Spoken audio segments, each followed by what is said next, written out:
Hello there and welcome back to Overwatch Central and another OST on second thought.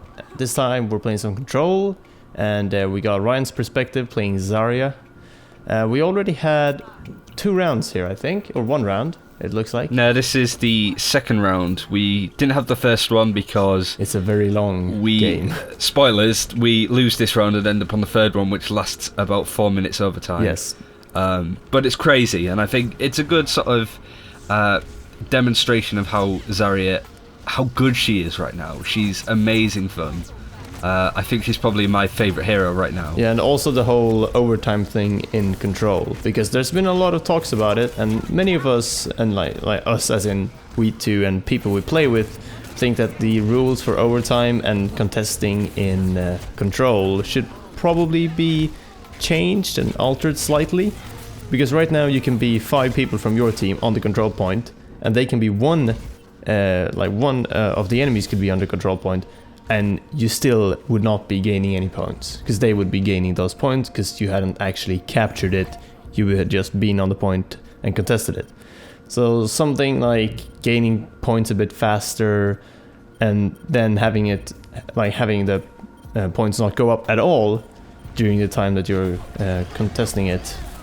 Might be a good idea, I don't know. It's worth talking about in another video, yeah. But as you can see, so much has already happened already. It's crazy. This is, Zarya is great in this game mode because she's very good at sort of baiting damage, I suppose, is the best way to describe it. You could get people to really sort of throw strong attacks at you, and you can soak it with your shield. The issue is, at this point, I think one of the main issues with Zarya as a whole is that there isn't a lot of information on her abilities at all.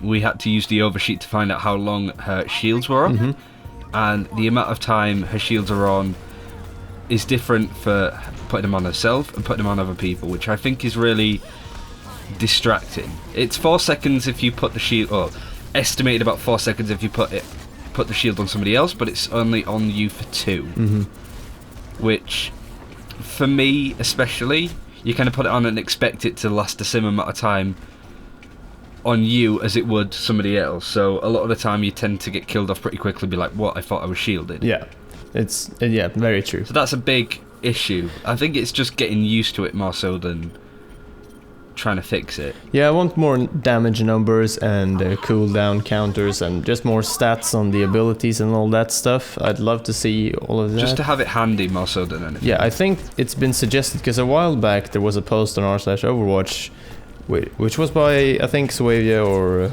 Lilira, or one of the community managers, basically asking, we're gonna remake the Overwatch website a little bit, and we want your feedback and tips on how we can improve it, and so on. And I think what that resulted in was everyone basically saying, give us stats and damage numbers. And we sort of got stats with the update. Winston, sorry to interrupt, but that Winston shield was amazing, the fact that it landed on like the top of the pagoda. Yeah. It's just an We're not doing very well this match. No. It's really difficult to contest it because it's hard to really get a foothold with the amount of damage that's falling around. Yeah, but our respawn timers are out of sync and we're not really regrouping too well. We're kind of panicking because we're like... Yeah, now we have to throw ourselves in there just because... It's get a bit panicky. Sort of backs to the wall.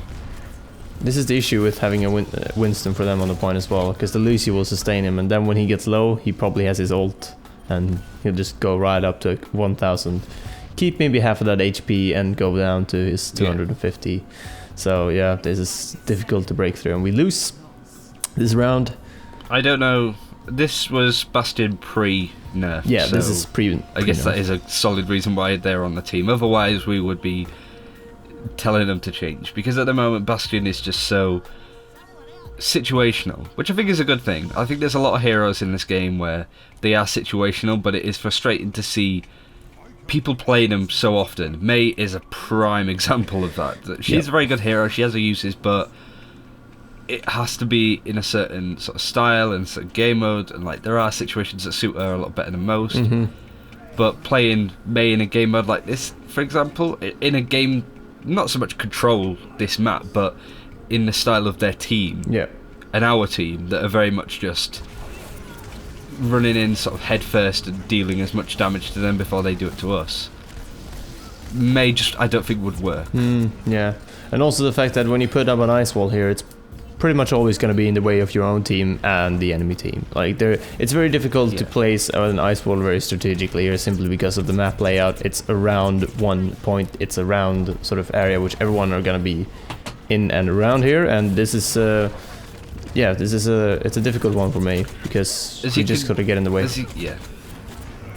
There it goes. As you can see, my main issue with Zarya at this stage, it's still early days with her at this point, was the fact that I keep preemptively putting on my shield, and as I said, the time that the shield is on is pretty short. It's not long at all. 2 seconds isn't a long amount of time, and I think it absorbs 200 damage before it sends. I think it's 200 for yourself. No real information on that, which is really frustrating. Yeah, it should be 2 seconds and 200 on yourself, and 4 seconds and 400 on allies.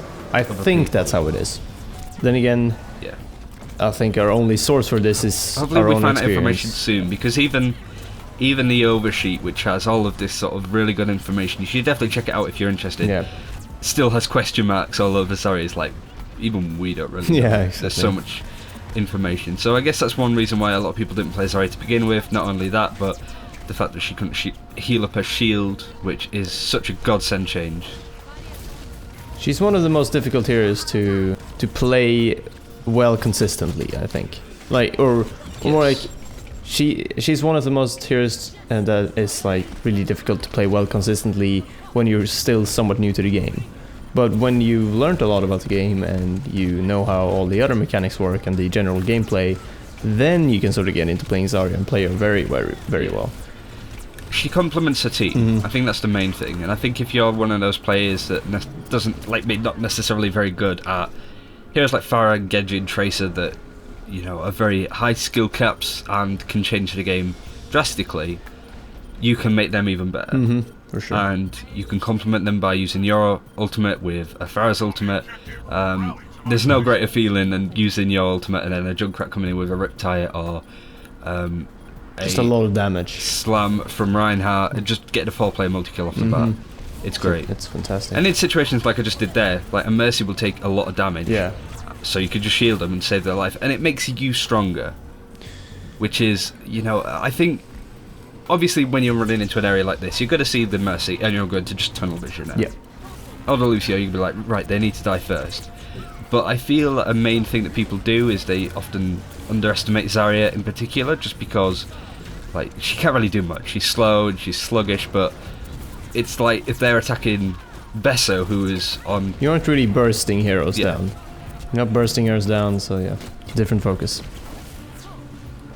Yes. They're not focusing on you, it's a bit of a pain in the ass to deal with you, so they're going to deal with heroes like as you can see here, you're disrupting them as much as I was. But like Lucio, Mercy could just do their thing, basically uncontested at this stage, because you're sort of in there annoying people. I was with you, shielding myself, doing more damage, and it's very good at being able to snowball. I think she's a very good snowballing hero, that when you're doing well, she helps you do even better.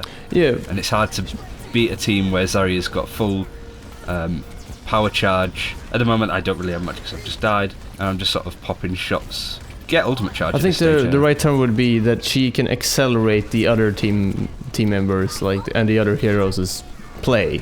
And like, obviously her ultimate, like, just to start off with, like, obviously her ultimate helps a lot with that. But also just the fact that you can, like, you can actually be there to try and save your other teammates. You can be there to combo with a Reaper ult, like just your normal shield on the Reaper ult pretty much forces the enemy to try and get away from the Reaper rather than killing him before he kills everyone else.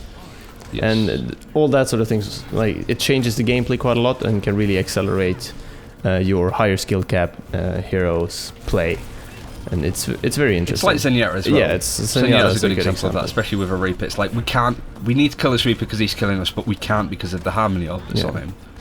And this Zenyatta is just poking his head around the corner, discarding us, and then sitting back. Yep.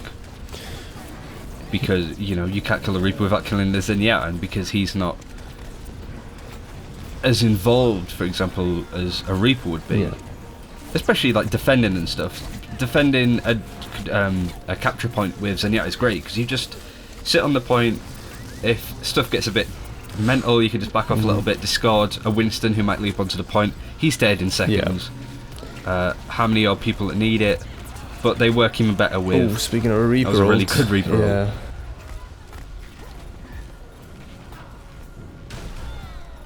So as you can see, it's gone to the wire here of overtime. As I said, it's a lot of overtime that I think we have. This team is great. Triple tanks is always good for control, just for the sustain and certainly having the synergy of different tanks that work. You got Winston that could do a lot of damage, but is mostly there to do what this Winston is doing in front of us, to disrupt and knock people off. A Diva that can do a huge amount of damage, because again, it's very much just being able to fly in the faces of a Farah or a Reaper and to basically give them as much trouble as you can. There's another Reaper ult. Oh my, took out 4 people, I think. But look at this overtime, it's just ridiculous. It's been going on for so long already. It just keeps going. Ooh, pulse bomb. Oh man, both tanks. So I think they take it back, but it still goes into overtime. Yeah.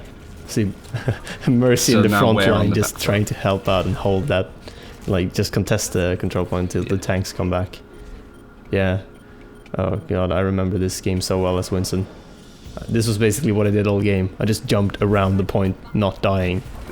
There I do it again. I guess get a bit nervous and just shield myself when there was absolutely no damage from it. You don't even want to preemptively do it just as you start to take damage. Yeah, I remember you giving me this tip. It's a really hard thing to do, because you kind of taking damage and then you want to use it, because you kind of want to bait them into thinking that they're about to kill you, then you put your shield on, and all of the damage that they then deal to you, you get. But you've got to be careful because the amount of time that you have it.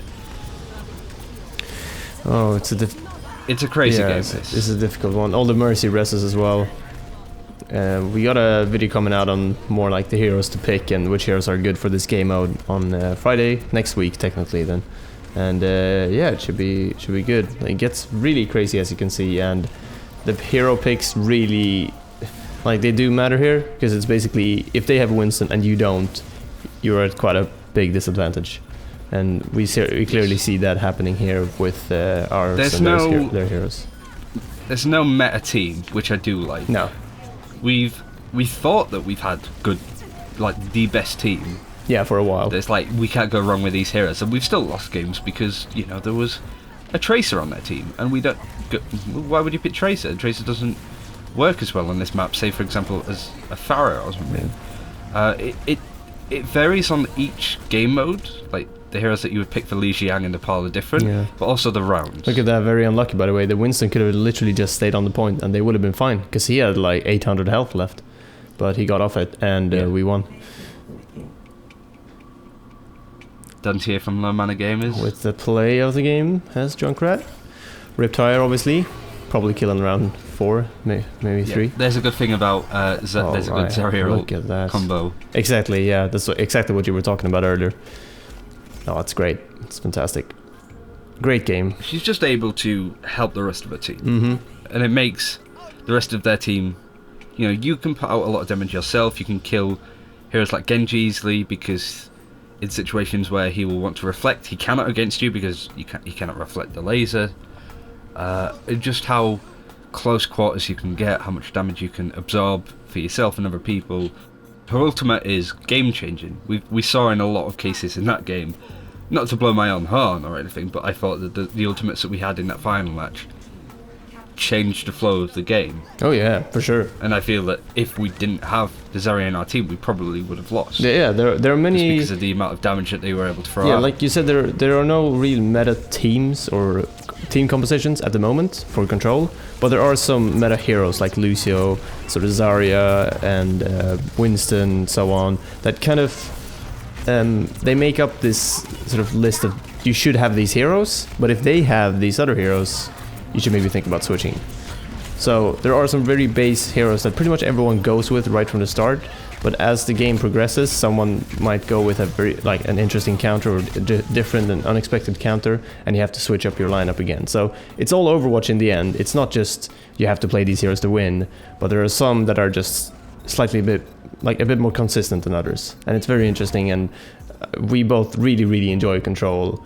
and we actually started losing a few games, like a few days back, maybe 5 days back, and then we had this great winning spree like the other day, where we kind of learned a lot about Control and played really well and won game after game after game.